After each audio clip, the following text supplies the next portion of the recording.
আসসালামু আলাইকুম বন্ধুরা, কি অবস্থা? সবার কেমন আছেন? তো আশা করি সবাই ভালো আছেন। আমি মোহাম্মদ সোহানা আহমেদ আছি সংযুক্ত আরব আমিরাতের আবুধাবি থেকে। আর আজকে আমি আপনাদের সাথে সংযুক্ত আরব আমিরাতের দুবাই ভিসা চালু হয়েছে কিনা এই ব্যাপারে আলোচনা করব। তো চলুন আজকের এই ভিডিওটি শুরু করা যাক।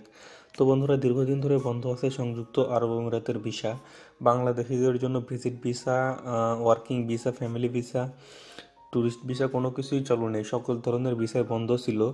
এমনকি লাস্ট কিছুদিন হলো এখানে যারা সংযুক্ত আরব আমিরাতের মধ্যে আছে তাদের ট্রান্সফার ভিসাগুলো বন্ধ হয়ে গেছে।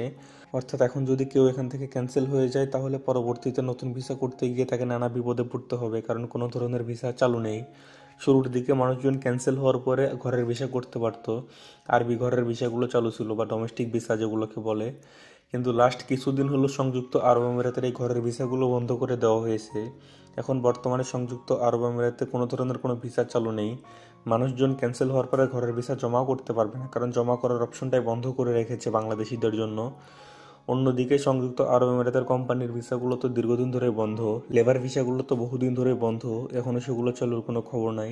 মাঝের সময়ে হাই প্রফেশন কিছু ভিসা হচ্ছিল, কিন্তু বর্তমানে সেগুলো আবার বন্ধ হয়ে গেছে। এখন এমন একটা অবস্থা হয়ে গেছে যে অরিজিনাল অনার্স বা তার উপরের যে কোনো একটি সার্টিফিকেট দিয়ে ভিসা জমা করলে পারেও তাও রিজেক্ট করে দেয়, লেবার পাস করানো যাচ্ছে না। দুইবার তিনবারও জমা করা লাগতেছে অরিজিনাল সার্টিফিকেট থাকার পরেও। তারপরেও ভিসা হবে কিনা বা লেবার পাস হবে কিনা তাও 100% সিওরিটি দেওয়া যাচ্ছে না। তো বর্তমানে সংযুক্ত আরব আমিরাতের ভিতরে ভিসার অবস্থা খুবই খারাপ, বিশেষ করে বাংলাদেশিদের জন্য। যদিও এসবের পেছনে বাংলাদেশিরাই দায়ী, তাদের বিভিন্ন ধরনের অনিয়ম এবং নিয়ম লঙ্ঘনের কারণেই মূলত তাদের ভিসাগুলো আজকে এই অবস্থায় চলে গেছে। তাই আমি আপনাদের বলবো, আপনারা যে যেখানে আছেন সেখানেই থাকার চেষ্টা করেন, কারণ রিনিউ বাদে কোনো ধরনের কোনো ভিসা হচ্ছে না। আপনারা যে যেখানে আছেন সেখানে ভিসা রিনিউ করে নিন।